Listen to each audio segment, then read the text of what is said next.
Hi, my name is Franklin Bartal and I'm a recent graduate of University College London and Yale. Now we all love to eat cookie dough, whether we're giving up halfway through baking cookies or we just buy a big tub of it from the store. It's not always a healthy option and sometimes it's not safe because there's raw egg in it. So luckily I have a solution to this. Today I'll show you how to make a cookie dough that does not have any raw eggs in it, so it's safe, and we're only using very nutritious ingredients. It's quick, simple, and cheap to make, and it's also a great post-workout food because we have complex carbs, lots of protein, and healthy fats. So you can snack on this as you're relaxing at the end of the day in front of the TV. So the star ingredient of this recipe is the chickpea. You want 1 can of already cooked chickpeas, just rinse and drain them, and then you want to mash them up. So I mashed mine up with a fork. I'll give you an idea of the consistency that you want.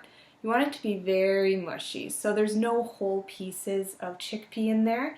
If you have a food processor, this will be really quick and easy to do. If not, it will take a while with a fork. It's quite a workout, but by the end, it'll be mush like this. Just make sure there's no whole pieces in there, because that's not too pleasant. But chickpea is a really great base for a lot of baked goods or the cookie dough because it has a very mild taste, so the other flavors that we're adding are really going to come through in the final flavor of the product. So our next ingredient is 1/3 cup of peanut butter or any kind of nut butter that you want. I chose peanut butter because it tends to be a bit cheaper, but any nut butter is really going to come through in the final taste here.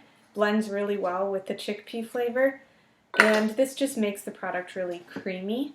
And now we have both the chickpeas and the nut butters are really high in protein and fiber, so very, very healthy recipe. And we're also getting a lot of healthy fats from the nut butter. So nut butters have unsaturated fats, which are good for your heart. And it's a good alternative to the saturated fats that tend to be associated with bad cholesterol that you usually find in butters that are normally in cookie dough recipes. So we've replaced the typical flour with chickpeas, which is great if you need a gluten-free option, and we've replaced the typical butter with a healthier nut butter. So I'm just blending these together really well, and then you'll notice it's got a creamier texture, and it's a lot like the texture of cookie dough. I mean, that could be cookie batter right there, but it's not, it's healthier.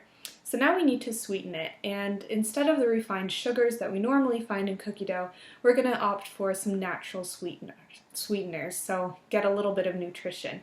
So you can either use 4 tablespoons of a natural liquid sweetener like honey or molasses or pure maple syrup, or you could use 1/2 cup of pureed fruit. Now if you have a food processor, it's easy to puree any kind of fruit you want. If you don't have that, you can mash a banana up with a fork. That's really easy to do. Or if you want, you can always go to the store and see what kind of pureed fruit they have available. I find that the baby food aisle has a lot of options, and you can buy a little cup like this and it's enough because it's 1/2 cup. So I bought some pureed pear this time. There's also, I find prune puree goes really nicely because it's just so sweet. And then the banana, the mashed banana works really well too. But if you don't like a banana flavor, I know some people don't, it's better to opt for a different kind of fruit. So your favorite fruit puree or natural liquid sweetener, and then mix that in as well. And lastly, we have a couple of optional ingredients. So if you have a bit of vanilla extract lying around, if you tend to bake, then might be an ingredient you have. You can add a couple teaspoons of that. It's just a bit of extra flavor, but it's not necessary if you don't have it. I also like to add in about a teaspoon of salt. This just brings out the flavor a little bit in baking, so again, optional ingredient. Now mix everything together really well, and you want to check the consistency of the batter. So you can kind of hear that this one's really sloppy and mushy. If that works for you, great, leave it as is. If it's too mushy, you can add a dry ingredient. So cocoa powder works really well to kind of soak up some of that liquid. You could also add some quick cooking oats. That works well as well. Or you could add a bit of flour. So regular flour is fine if you're not worried about the gluten option. But you could also use like a nut flour, like almond flour or something like that. So play around with the consistency with the dry ingredients. If you actually find that this isn't mushy enough for you and you'd like it to be a little easier to stir around, then you can always add some more wet ingredients, like more of the prune puree, more of the liquid sweetener, or any kind of fruit puree. Or you could add a bit of milk or a milk alternative. So a couple tablespoons at a time, it goes a really long way, and then mix, see if you like the consistency, and then add more if you're not a fan yet. So really, this is all it is by the end of it. And we're good to go. This is the base of our raw cookie dough, which doesn't have any raw egg in it, so it's safe. Now you get to do the fun part, which is mix in whatever you want. So try to emulate your favorite cookie maybe. Maybe you like white chocolate macadamia nut cookies. You could add white chocolate chips and macadamia nuts.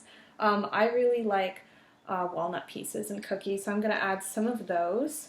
And I also like chocolate, so I opted for a bit of dark chocolate, just took a chocolate bar and chopped it up and mixed that around. And this is fun too because it makes a lot of cookie dough, a big bowl of it here, so if you're having like a bunch of friends over for a movie night, you can mix this up, don't add any toppings yet, have a bunch of topping options out for your guests, and then everybody gets their own little bowl of cookie dough, and then they can add any of the toppings that they personally want. And you can have dried fruit out, coconut shavings, different types of candy, and just really play around with it and have fun.